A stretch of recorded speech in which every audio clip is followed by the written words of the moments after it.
semuanya, masih bersama dengan aku Brenda di chapter 4 dari modul 2 Stockbit Academy. Di video ini kita bakal belajar bareng tentang laporan arus kas atau yang disebut dengan cash flow statement. Berbeda dari balance sheet dan income statement, cash flow statement ini hanya menyajikan pemasukan dan pengeluaran yang berupa kas saja selama periode tertentu. Kita ambil contoh lagi dari Stockbit Chicks. Misalkan pada bulan Januari 2021, pendapatan Stockbit Chicks ini sebesar 450 juta. Tapi uang kas yang diterima hanya sebesar 300 juta saja, karena sisa 150 juta tadi dibayarkan secara kredit. Jadi di cash flow statement-nya hanya akan tercatat 300 juta saja, karena 300 juta tadi sudah diterima dalam bentuk kas. Nah, arus kas sendiri dibagi menjadi 3 bagian, yaitu arus kas dari kegiatan operasi, investasi, dan pendanaan. Arus kas operasi adalah komponen di cash flow statement yang mencatat masuk dan keluarnya kas yang berkaitan dengan kegiatan operasional. Contoh kas yang masuk misalnya pendapatan hasil penjualan ayam.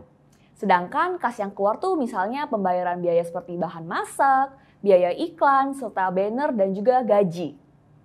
Yang kedua adalah arus kas investasi.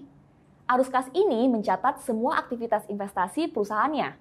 Kembali kita ambil contoh Stockbit Chicks. Pembelian atau penjualan aset tetap seperti toko, aset ataupun alat memasak untuk proses produksi akan tercatat dalam arus kas investasi. Contoh arus kas keluarnya misalnya pembelian lahan baru untuk membangun restoran baru. Sedangkan arus kas yang masuk misalkan penjualan gedung restoran tadi yang dimiliki ke perusahaan lainnya. Biasanya perusahaan akan mengambil dana dari sisa uang aktivitas operasi untuk aktivitas investasi. Jika dananya kurang, dana bisa didapatkan dari aktivitas pendanaan. Nah, yang terakhir ini adalah arus kas pendanaan. Arus kas ini mencatat keluar dan masuknya uang perusahaan yang berhubungan dengan pendanaan dan pembagian dividen oleh pihak perusahaan kepada pemegang sahamnya. Sebagai contoh, Stockbit Chicks berutang atau menjual kepemilikan saham perusahaannya kepada publik.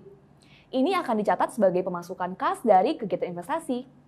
Tapi ketika Stockbit Chicks membayarkan dividen ataupun membeli kembali sahamnya di pasar, ini akan dicatat sebagai pengeluaran kas.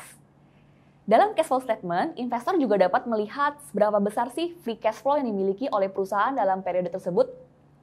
Free cash flow ini adalah jumlah kas yang tersisa dari hasil arus kas dari kegiatan operasi, dikurangi dengan pembelian aset tetap bersih atau yang disebut dengan capital expenditure.